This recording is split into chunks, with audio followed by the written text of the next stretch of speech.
¿Qué? Ahorita están ingresando, ¿verdad? Sí, licenciado. Buenas tardes. Buenas tardes, Lic. Buenas tardes, licenciado. Jóvenes. Buenas tardes.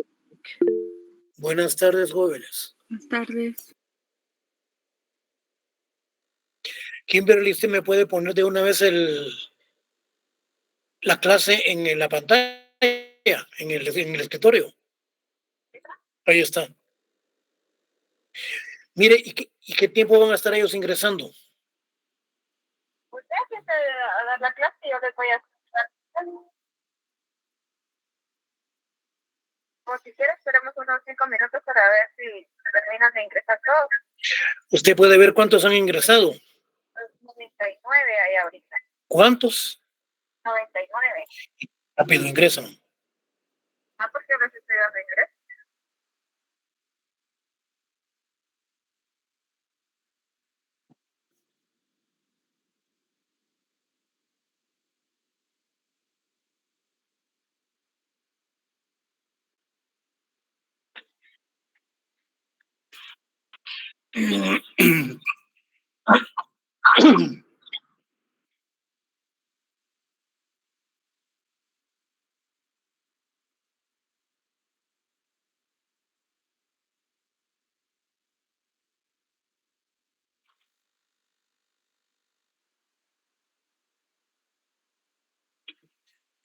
¿Qué tal? Principiamos. Sí. ¿Cuántos tiene ahorita? ¿Cuántos? Ahorita van 108. Mire, y ese timbre, esa campanita me va a estar sonando cada vez que ingresa alguien.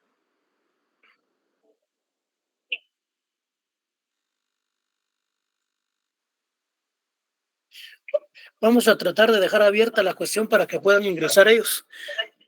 Bueno, mire, hágame un favor, póngame en mi clase.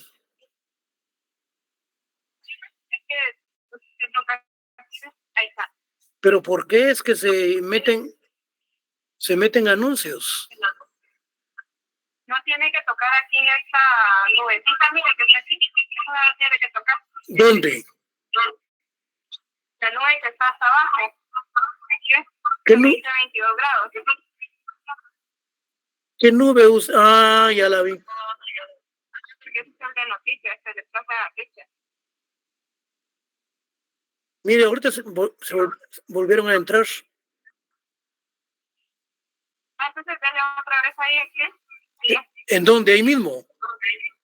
Ajá, ahí mismo. Ahí se pone y ahí quita.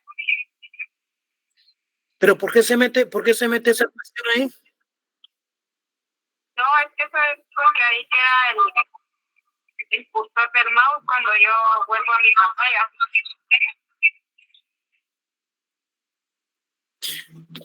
Bueno. Jóvenes alumnos, buenas tardes. Buenas tardes, licenciado. Buenas tardes. Voy a apagar el teléfono, Kimberly. Sí. Bueno, jóvenes, vamos a continuar con la clase del día de hoy, que sería la clase número 3. Miren, vamos a darle seguimiento tal como hemos venido desarrollando el programa. Entonces nos preguntamos, ¿el derecho agrario cómo es que surge? Pero aquí estamos hablando de un derecho agrario, llamémosle moderno.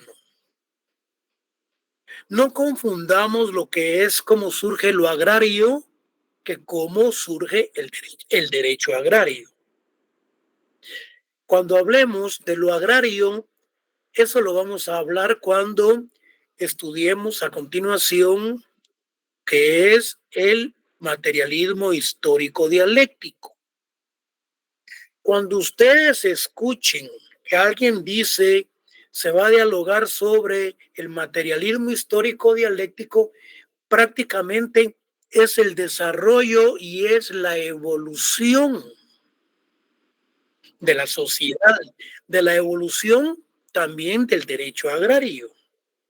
Entonces, actualmente podemos nosotros, anoten ahí, yo les voy a ir explicando, yo les voy a ir leyendo.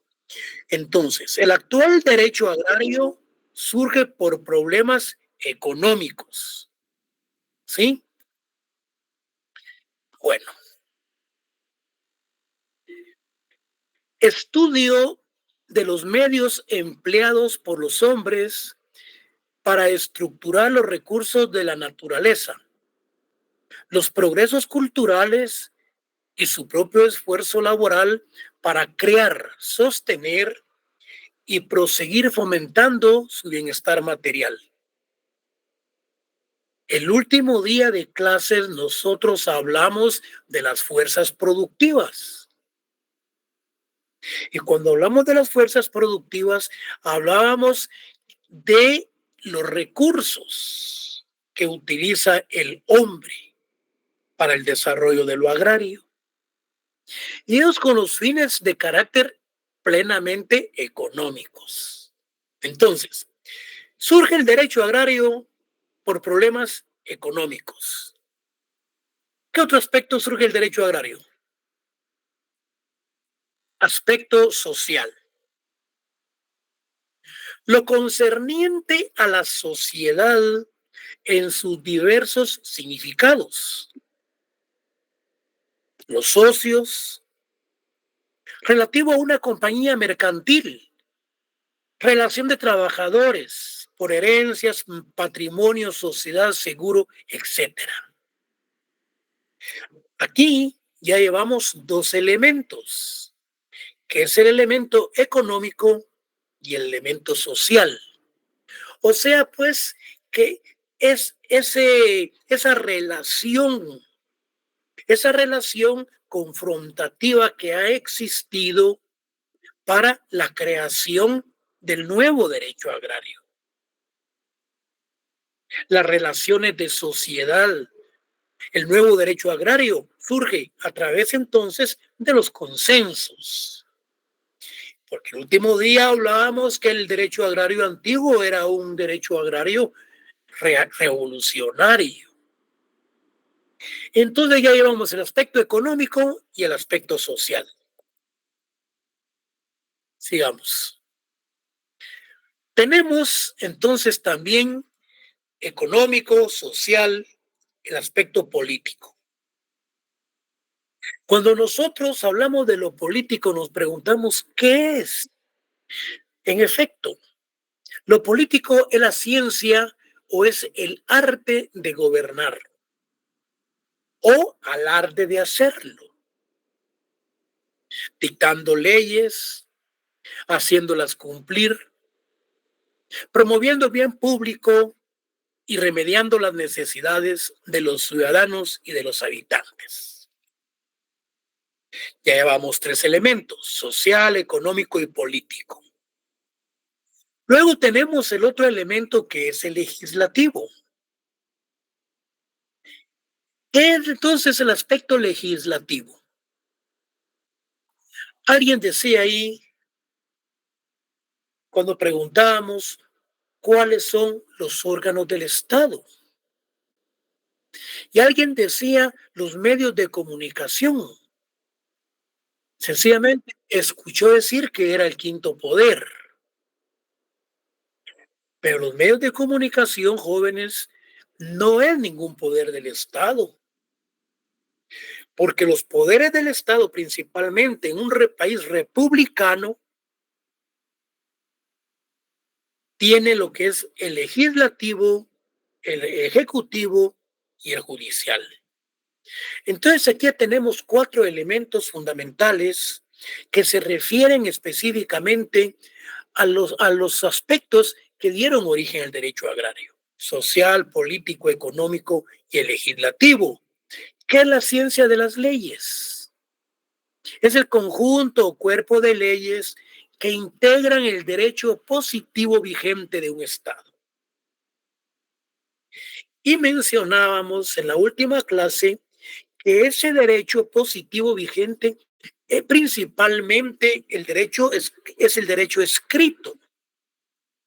Y ese derecho escrito es aquel que tienen principalmente los estados, los pueblos, los países que no han resuelto, decíamos, su problema agrario.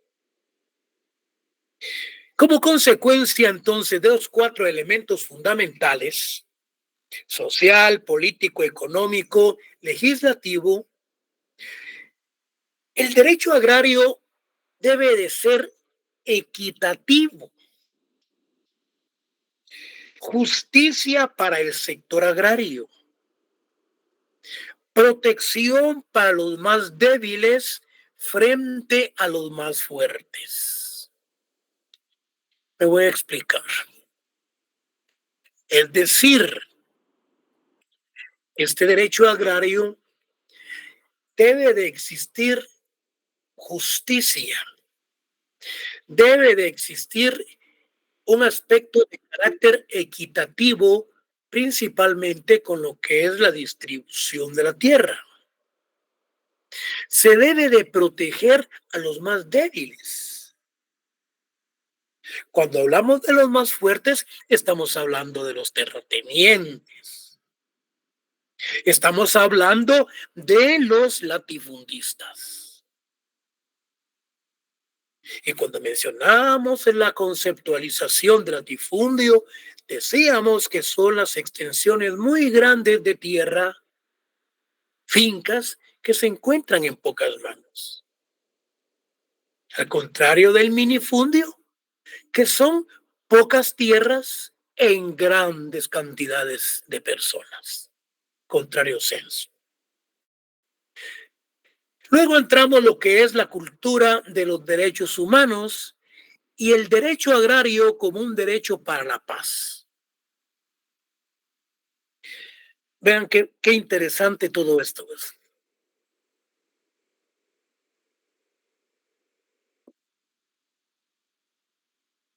El nuevo derecho agrario requiere un estudio distinto al tradicional. ¿Por qué requiere un estudio distinto? En las clases de introducción, yo les hablaba a ustedes de un derecho agrario de carácter revolucionario,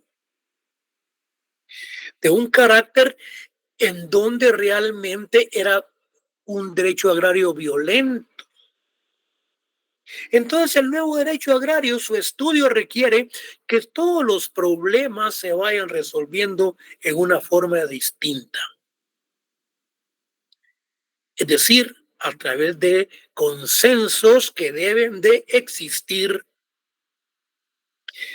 entre la sociedad, entre los grupos étnicos, los grupos campesinos, lo que es el CUNOC, lo que es todas las personas que conforman aspectos de carácter agrario. Ese reordenamiento agrario, ¿cómo es que nosotros lo vamos a conocer o es que lo vamos a interpretar?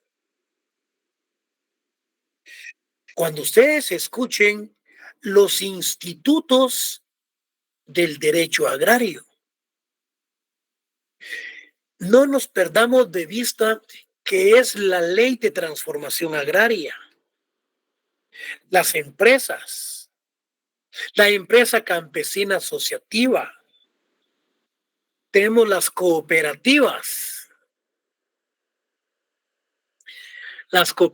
agrícolas, las sociedades agrarias, las zonas de desarrollo agrario, la propiedad, la posesión. Esas son las instituciones que conforman el derecho agrario. Podríamos hablar hasta tal vez de Fontierra, Contierra. Podríamos hablar de Protierra y de la Secretaría también de Asuntos Agrarios como institutos del derecho agrario. Entonces, debe de existir entonces una orientación axiológica. Miren, Cuando hablamos de los aspectos axiológicos de una persona, cuando hablamos de los aspectos axiológicos de ciertos grupos de carácter social jóvenes, nos estamos refiriendo a la ética, nos estamos refiriendo a los valores y a sus principios. Lo axiológico, de una vez ubiquémonos en aspectos de carácter ético, moral, profesional y más que todo de los valores. Entonces, todos estos aspectos de del nuevo derecho agrario debe estar fundada en los derechos humanos, económicos, sociales, políticos y legítimos. Ahora bien, de acuerdo al programa, pues le vamos a dar viaje, tal como nos lo está pidiendo. ¿Cuál es el papel de las universidades? Bueno, garantizar los derechos humanos, la construcción de una sociedad humanitaria y equitativa. Ese es el papel de la universidad. La construcción de la sociedad equitativa y aspectos que no sean violados de los derechos humanos. Y con respecto a las universidades, ¿cómo es que debe de plantear ese sistema de enseñanza del derecho agrario en las universidades? No se debe de haber de improvisaciones de parte de los profesores. La simulación en la enseñanza. Cuando yo les decía a ustedes que yo como que enseño y ustedes hacen como que aprenden, entonces nos estamos engañando. La falta de actualización del catedrático. Pero ¿qué es lo que sucede con la improvisación de los profesores? Bueno, aquí podemos caer en cuestiones de carácter político, que se están contratando abogados o profesores que no son maestros. No es necesario ser maestro para impartir cursos, sino que hay que estar preparados. Es decir, que de la mayor parte que yo conozco, que los que imparten clases en la universidad, hablan para ellos. No hablan para el estudiantado. Están hablando como que estuvieran hablando para ellos mismos. Pero no están enseñando esa enseñanza-aprendizaje como hablábamos anteriormente. Cuando hablamos del qué es el qué y qué es el cómo. El qué lo científico y lo cómo lo pedagógico. En lo personal, pues yo soy maestro. Soy egresado de la Escuela Normal Central para Varones. Una de las mejores escuelas de Latinoamérica, que está en la zona 13. Ha bajado, es lógico, todo ha bajado de calidad. Los catedráticos que yo tuve en la escuela normal eran los profesores que daban clases en la Universidad de San Carlos. Pero no se les puede poner a ustedes a un alumno recién graduado, porque él va a llegar a improvisar. No derecho agrario, cualquier materia, si ustedes se van a dar cuenta. Esta es primera vez que da clases. Me van ustedes no a perdonar, sino que ustedes me van a comprender lo que yo les estoy diciendo. Por eso se ha estado hablando de la capacitación de los nuevos profesores y muchas cuestiones por el estilo para que el estudiante tenga confianza en el profesor. Pero que no el nuevo profesor que va a llegar interino a impartir la clase les diga a ustedes, bueno, es primera vez que doy esta clase o que estoy dando clase y que por lo tanto yo voy a ir estudiando con ustedes. Eso es ridículo. Así no es. O que el profesor arme grupos de 10 y ustedes investigan y van a ir a dar la clase. Es parte de un sistema de enseñanza-aprendizaje. Pero eso lo hace cuando el catedrático no controla y no domina el curso. Entonces son cuestiones de enseñanza-aprendizaje y es el problema que tienen las universidades. Ahora vamos con respecto al futuro abogado, debe comprender con respecto al futuro abogado, debe comprender 3 aspectos. Debe tener 3 conocimientos. 1, conocimientos técnicos. Estos conocimientos técnicos deben estar basados en estudios básicos de lectura y de interpretación de concordancia y sistematización, principalmente en textos de carácter legal. En otras palabras, adquirir conocimientos técnicos basados en textos legales. Estudios básicos de la lectura, interpretación, concordancia, sistematización. Otro aspecto, el futuro abogado debe tener hábitos de aprendizaje. Que el abogado maneje excelente memoria, manejo de información, expresión verbal, ecuanimidad, mesura, entereza emocional, principalmente cuando está en audiencias en carácter, por ejemplo, laboral, civil o penal.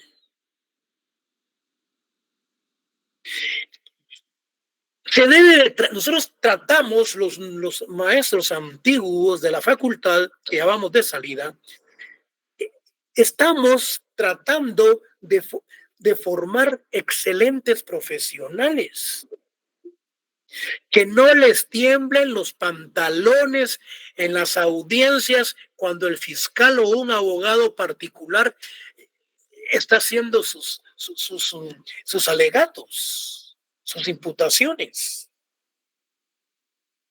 Por eso el de laboral, el de civil, el de penal debe de enseñarles cuál es la actitud que debe de asumir un abogado en una audiencia. Ir preparados, no desde el punto de vista general, no, ir preparados específicamente en la audiencia que se va a celebrar. Hacer sus argumentaciones, diferir, estar en contradicción con lo que dice el fiscal o la otra parte, pero con una argumentación basado en pruebas. Y eso es lo que buscamos. Excelentes profesionales, no graduados en universidades de parqueo, que los están graduando como que son bachilleres. Me van a disculpar, pero están mal. Están mal, ellos tienen muy mala formación.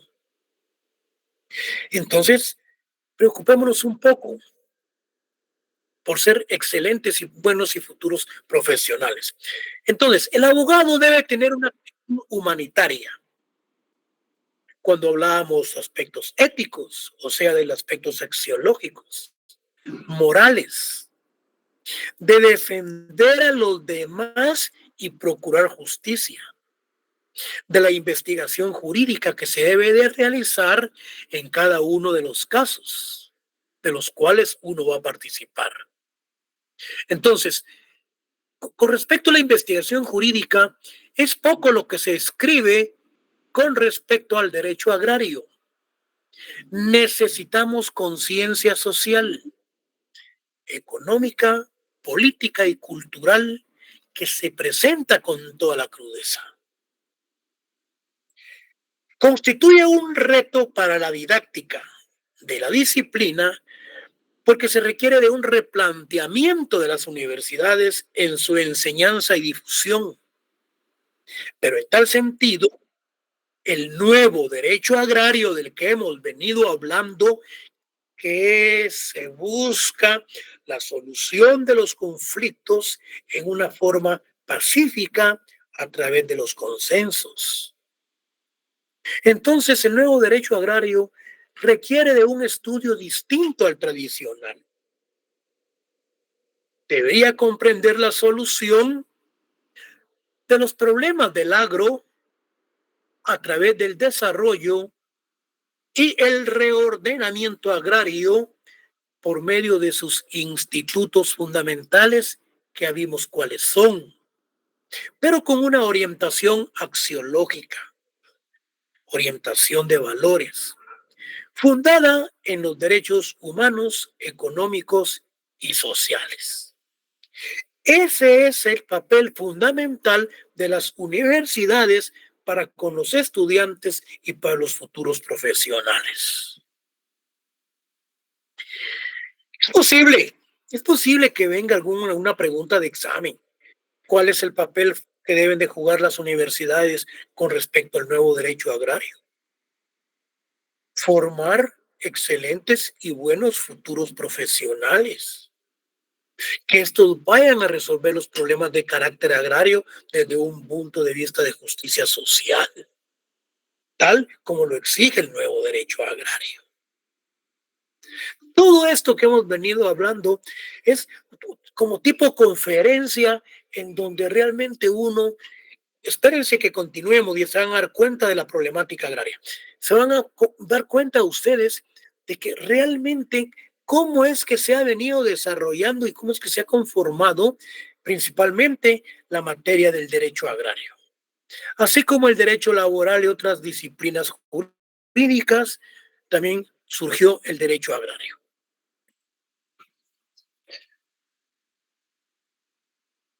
Quiero ver cómo estamos de batería.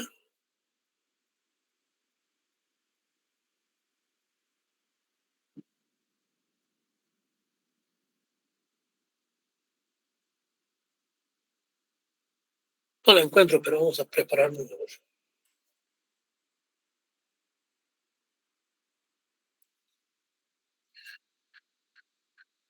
Tenía baja la batería, parece. Bueno, miren, pues.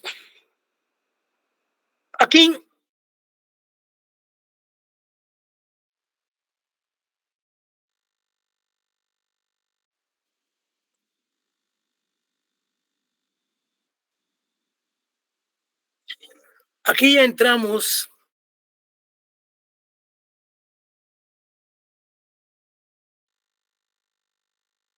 histórico dialéctico. El derecho agrario surge a la vida en los regímenes siguientes.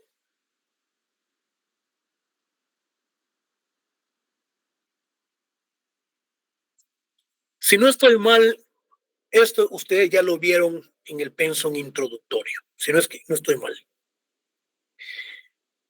Régimen primitivo, esclavista, feudal, capitalista y socialista. Yo les puedo, en pequeñas cápsulas, yo les puedo explicar cada uno de esos temas. Pero vamos a irlos analizando uno por uno para ver en dónde está también su fundamentación y cuál es la relación que existe cada uno con cada uno de ellos.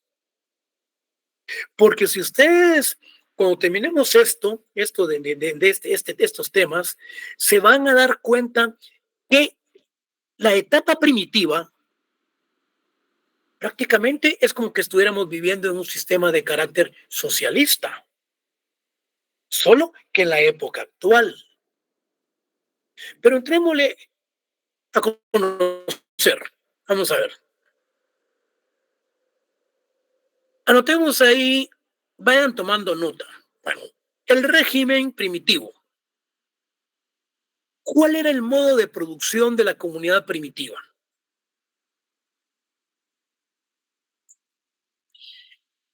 ¿Cuál era el modo de producción en la comunidad primitiva?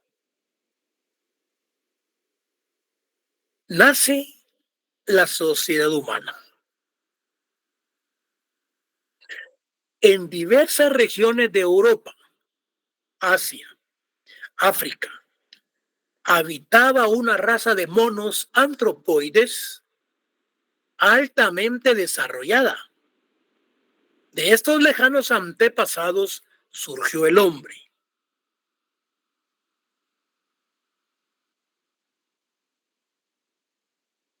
Podemos entrar en polémica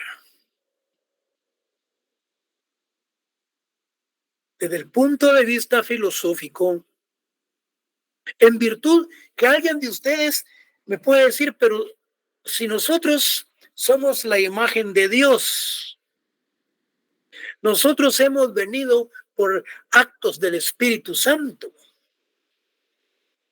y somos, vean, nosotros somos estudiantes y somos filósofos porque estamos investigando.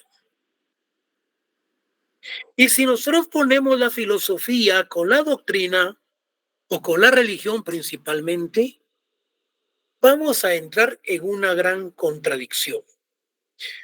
En lo personal, yo tengo mi Dios, yo creo en Dios, yo no soy ateo. Yo tengo que tener algo para poderme fortalecer espiritualmente. No vivir solo por vivir como común y corrientemente. Es cierto como dijo Fidel Castro, les dijo a los niños, pídanle leche a Dios, les dijo, pídanle pan a Dios. Y los niños pidiendo pan y leche a Dios. Ahora pídanle pan y leche a Fidel Castro, les dijo. En cuestión de minutos, ahí iba la leche y ahí iba el pan, comida y todo. Entonces, tenemos que ser entonces bastante claros y precisos desde el punto de vista filosófico que nosotros, pues, vemos lo que creemos y lo demás, pues actuamos en cuestiones de fe. Yo no me aparto de que cada uno de nosotros tenga su propia concepción filosófica y su propio aspecto relacionados con la doctrina, que son los aspectos laicos. Y podemos tener libre albedrío para poder decidir sobre qué religión usar. Yo les preguntaba en el examen pasado que cuál era la religión oficial en Guatemala.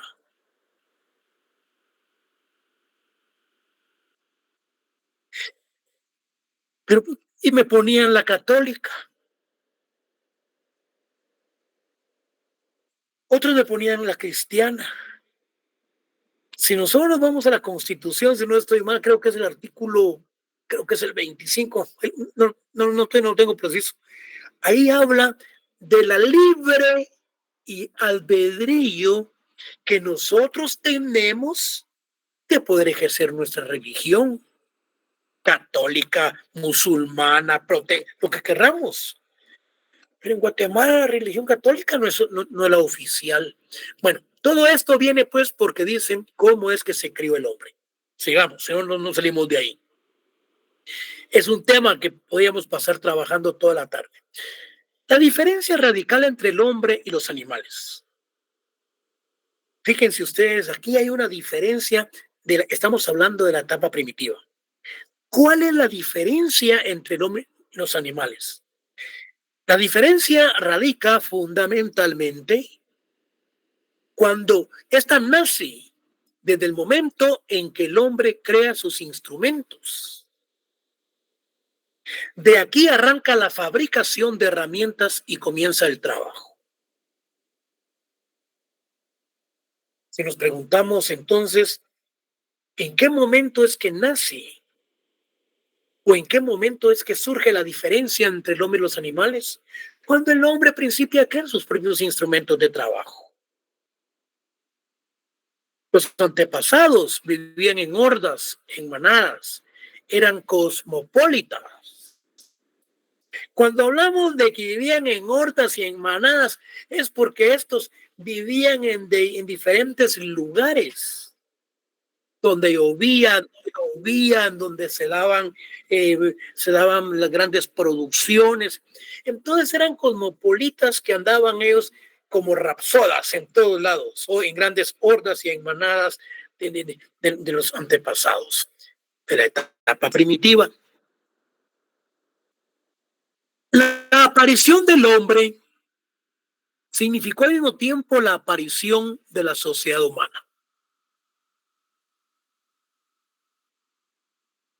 El trabajo en común de los hombres condujo la aparición al desarrollo del lenguaje articulado.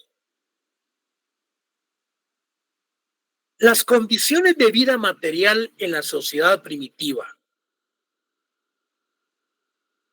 Vean, estas son cosas más elementales y más fáciles. Yo me puedo quedar con cada una de ellas explicándolas, pero entonces no avanzamos. Miren, entonces, las condiciones de vida material en la sociedad primitiva. En las condiciones de vida se dio el perfeccionamiento de los instrumentos de trabajo. Lo mencionábamos anteriormente cuando surge la diferenciación entre el hombre y los animales. La primera herramienta del hombre fue la piedra, toscamente tallada, y el palo. Todo lo cazado lo consumían en común y fueron antropófagos. Se comían, pues, se comían la carne, todo tipo de carne. Pero aquí nosotros entonces se van a dar cuenta que hay un concepto que dice todo lo cazado se lo comían en común y fueron antropófagos. Cuando hablamos que se lo comían en común, aquí estamos hablando de una conceptualización de un socialismo eminentemente tecnificado.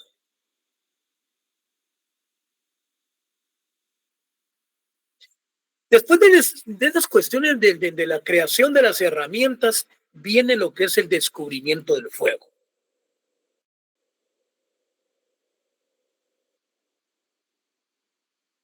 El hombre primitivo observó que el fuego se originó por frotación.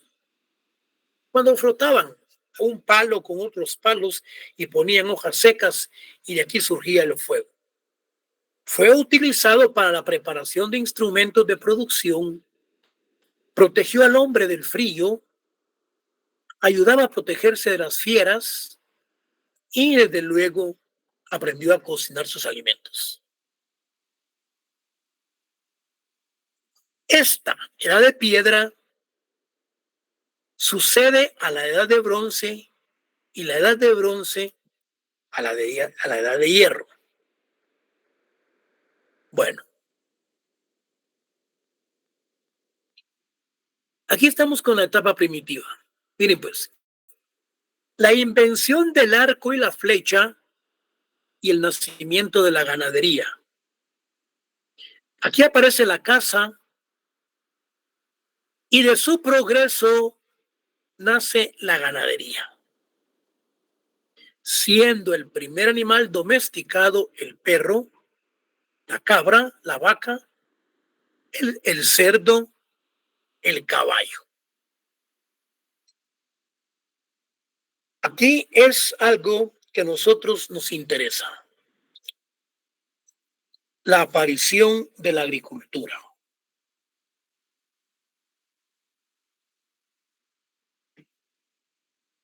¿Cómo es que surge entonces la agricultura en la etapa primitiva? El ser humano recogía los frutos y recogía las raíces y las plantas con que se alimentaba. El hombre comenzó a advertir la germinación de las simientes caída en la tierra. Así surge la agricultura.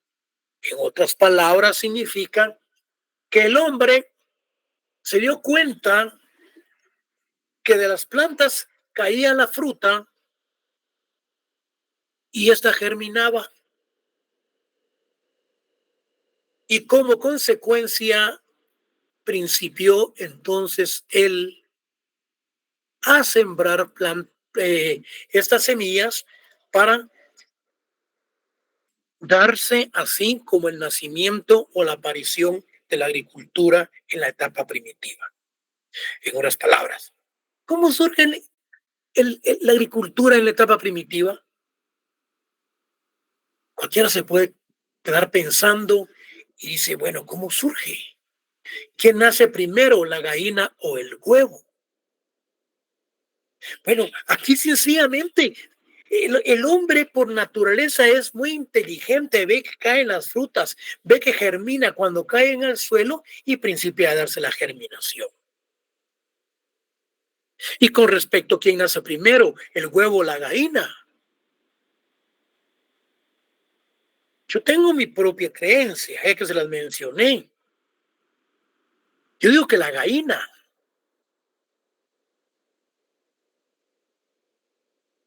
Porque si ustedes se dan cuenta y miren las patas a las gallinas, tienen unas telas como que fueran de cocodrilo o de lagarto. Entonces de por ahí viene la gallina y después nace el huevo. Es como una observación. Sigamos. Les mencioné el huevo y la gallina. Miren pues, sigamos. Relaciones de producción en la sociedad primitiva. Estamos hablando ya de la relación de la producción. Se daba una división natural del trabajo. En el régimen de la comunidad primitiva, la base de las relaciones de producción es la propiedad en común sobre los medios de producción, en consonancia con el carácter de las fuerzas productivas de este periodo. Se les puede preguntar cuál era el régimen de la comunidad primitiva con respecto a las relaciones de producción. Es lo que yo les he venido mencionando y diciendo, que toda la propiedad era en común.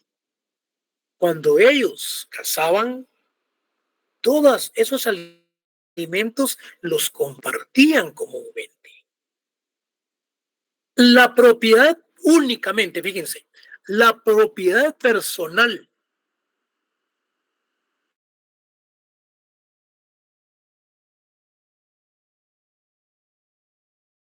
Lenin era de carácter eminentemente socialista. Miren pues.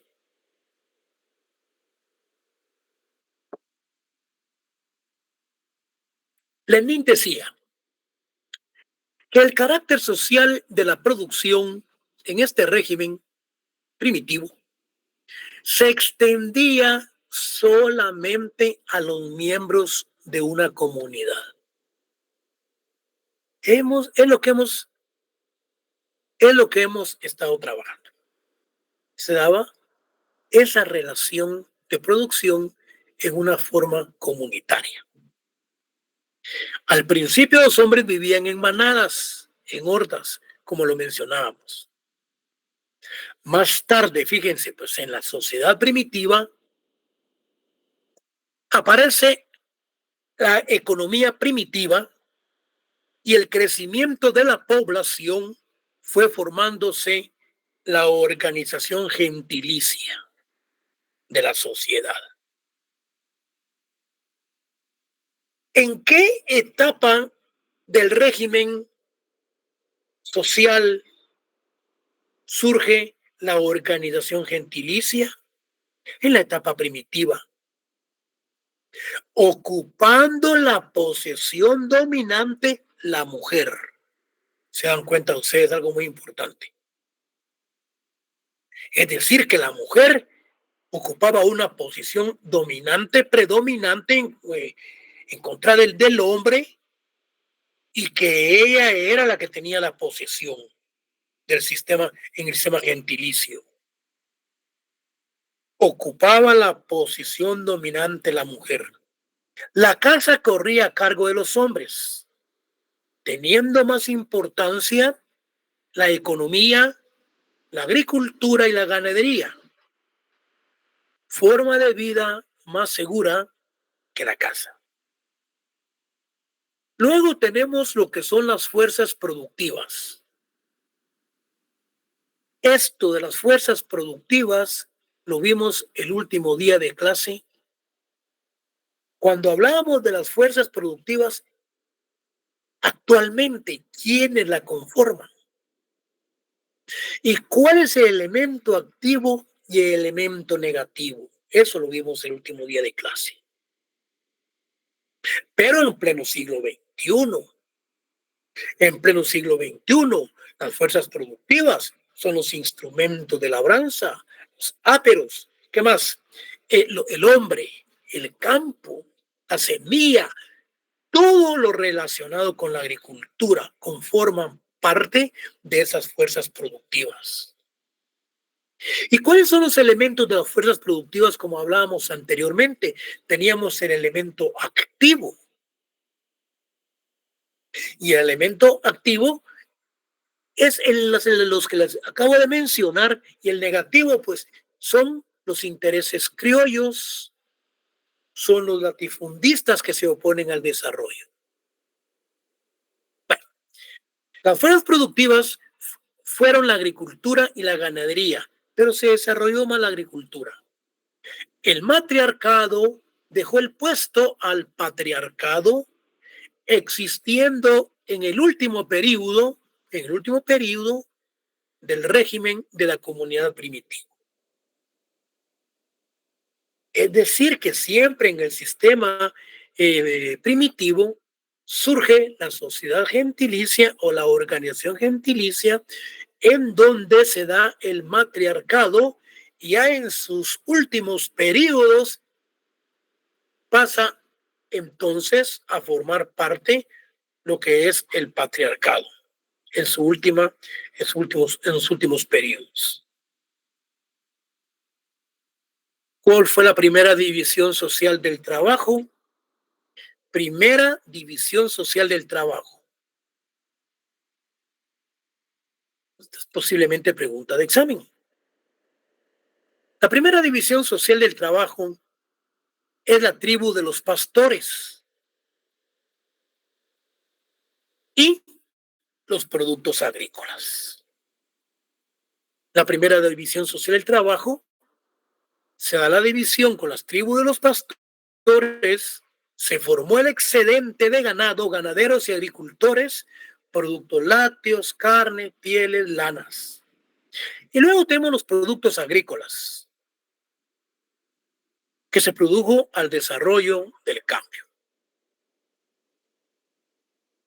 Tenemos luego el surgimiento de la propiedad privada.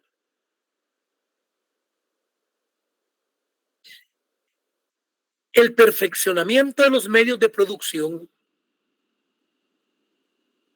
hizo posible la economía individual por ser esta la más productiva. Surgimiento de la propiedad privada.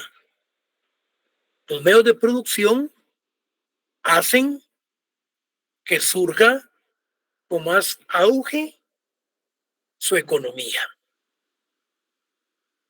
En este régimen, la propiedad privada empezó aplicándose al ganado, extendiéndose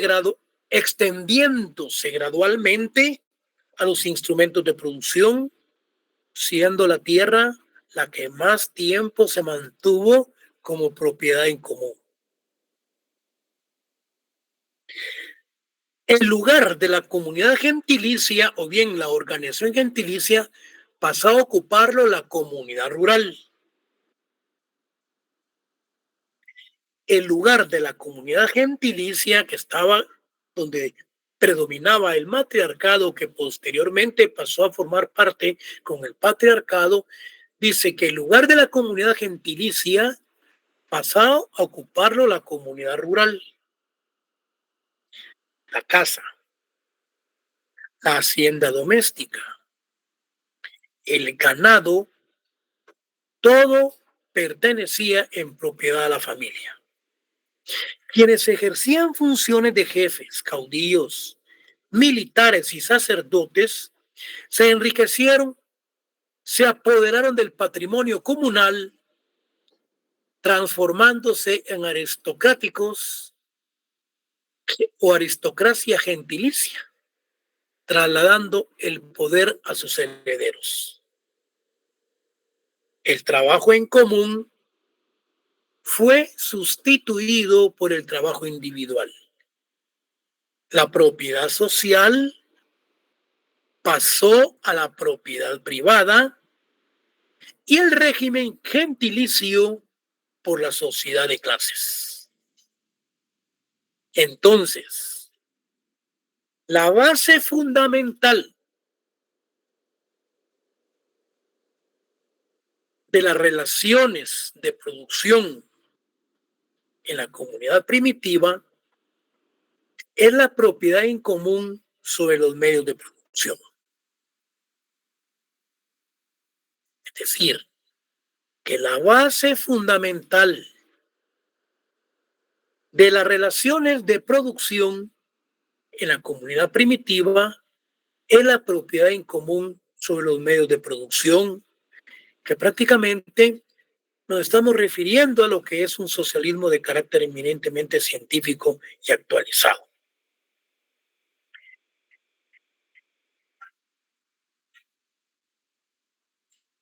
¿Cuánto llevamos? Son las 3 y llevamos 45 minutos. ¿Continuamos o nos quedamos acá? Ustedes mandan, jóvenes. ¿Seguimos o nos quedamos aquí?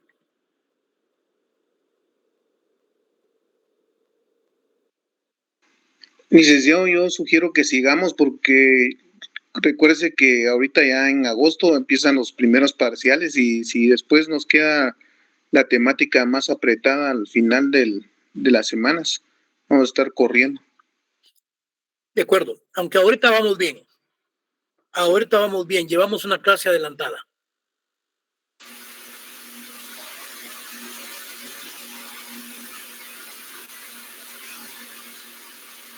Permítame, quiero ver hasta...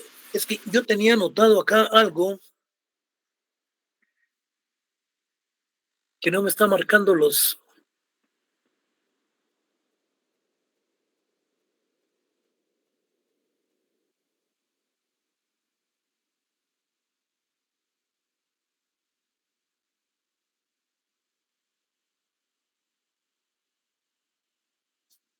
Bueno, demos unos 15 minutos más, pues. Miren, vamos a pasar, ya hablamos entonces de lo que es la etapa primitiva. Se dio el régimen gentilicio, se dio la división de clases, cómo es que surge la agricultura, vimos los problemas de cómo es que surge el derecho agrario, bueno, todo eso. Ahora, ¿qué es lo que sucede con la etapa primitiva? Aquí hay un desarrollo, hay una evolución constante en donde el mismo sistema y la misma etapa primitiva ya no permite vivir en ese sistema. Porque como decíamos, que surgen entonces las nuevas sociedades y que estos se van dando como que fueran por herencia y como que fueran herederos. La base fundamental de las relaciones de la producción en la comunidad primitiva en la propiedad en común sobre los medios de producción. Cuando se agotan, fíjense pues, cuando se agotan todos esos elementos y todos esos aspectos de la etapa primitiva, ya no se puede vivir en ese sistema, surgen hasta los enfrentamientos o confrontamientos entre las tribus. Y como consecuencia, de acuerdo a unos escritores como Alexandrov, como Marta Hanecker, como hablemos de otros autores que hablan sobre el desarrollo de la evolución humana y hablan de materialismo. Entonces, dicen ellos que a los vencidos o a los conquistados en esa etapa primitiva los convierten en esclavos. Y que entonces es una de las formas de cómo surge entonces el régimen esclavista. Y así nos vamos a preguntar cómo es que surge el sistema feudal. ¿Quién es el señor feudal? ¿Quiénes son los siervos de la gleba? Entonces, si nos da tiempo, pues le vamos a entrar a esto.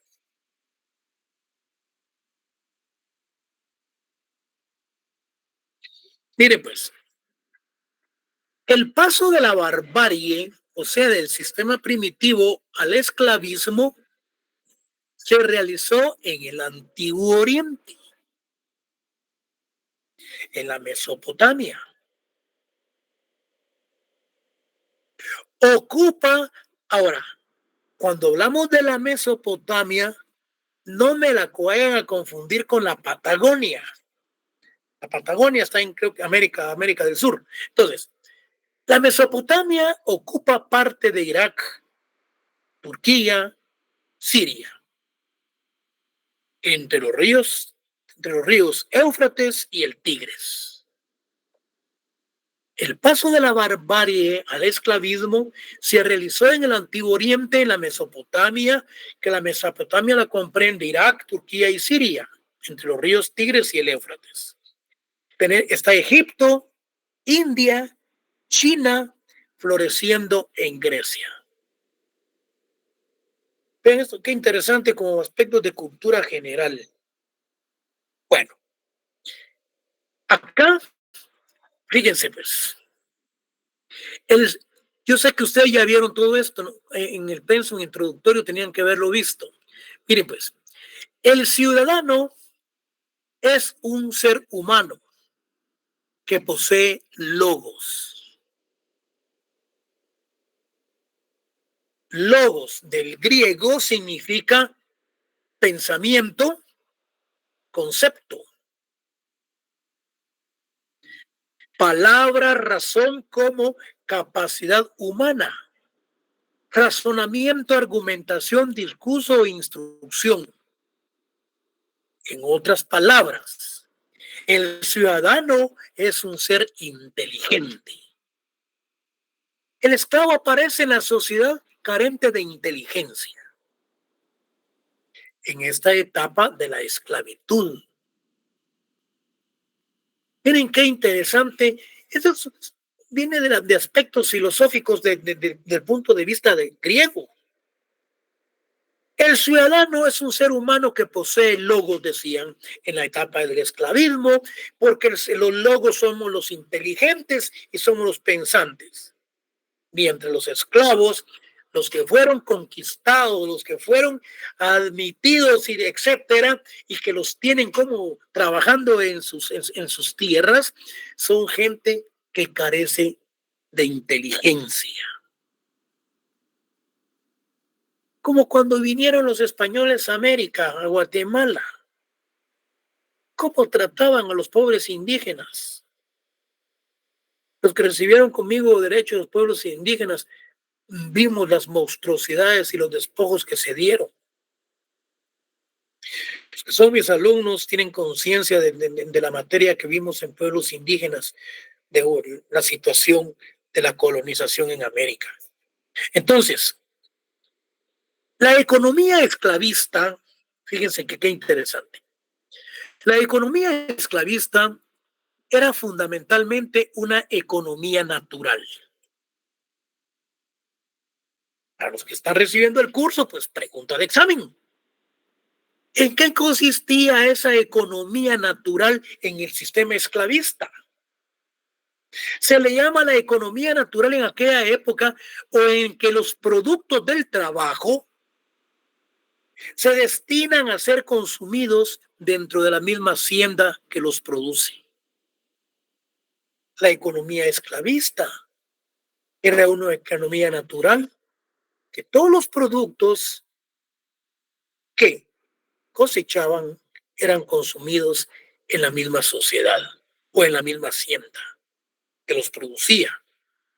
Los campesinos mantenían una economía natural, obligados a vender una parte de sus productos en el mercado para comprar los suyos a los artesanos y pagar los impuestos en dinero, por lo que el producto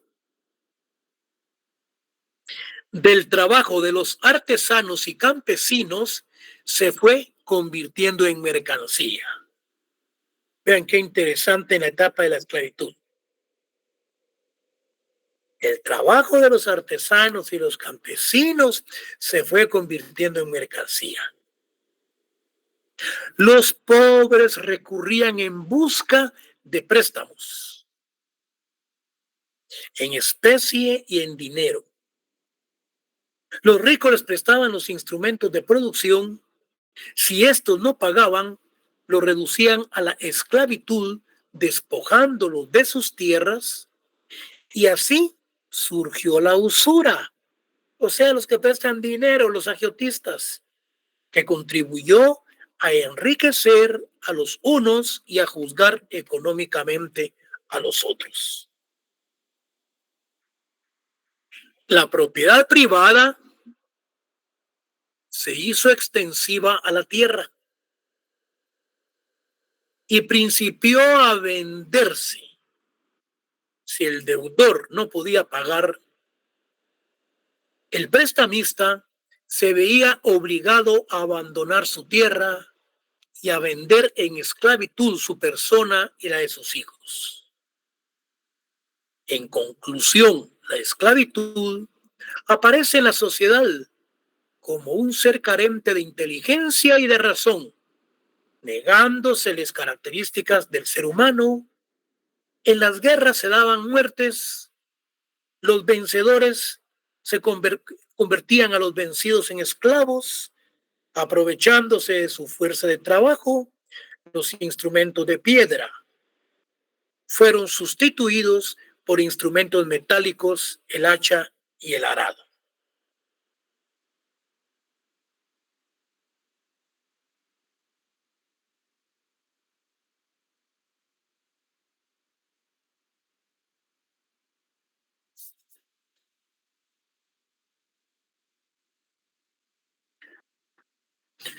El hacha y el arado.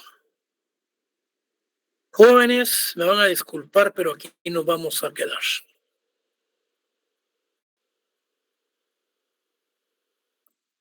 Ya me están esperando en la otra sección. Entonces, el día viernes, si tienen alguna duda, me la pueden plantear. Anótenla y el día viernes ustedes me la pueden plantear. Vean. El día viernes vamos a ver lo que es el régimen del sistema feudal y vamos a ver si le entramos al sistema capitalista y al sistema socialista. Pasen ustedes feliz tarde y aquí nos vamos a quedar, jóvenes. Feliz tarde, licenciado. Feliz tarde. Feliz tarde, Lic. Feliz tarde, Lic. Feliz tarde, Lic. Bueno. Feliz tarde, Lic. Buenas tardes.